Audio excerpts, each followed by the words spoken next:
செய்து பூஜிக்கும் பக்தி அதிலும் உன்னை காணலாம். பசி என்று தன் முன் வந்து கையேந்தி கேட்கும் போது தன் உணவை தந்தால் கூட உன்னை காணலாம்.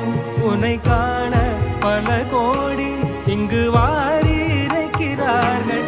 எளிதாக உன்னை சேர இங்கு யாரு நினைக்கிறார்கள். அலங்காரம் அதில் நீ இல்லை, அகங்காரம் மனதில் இல்லை. துளி கள்ளம் கபடம் கலந்திடாத அன்பில் இருக்கிறாய். உணர்ந்தேன்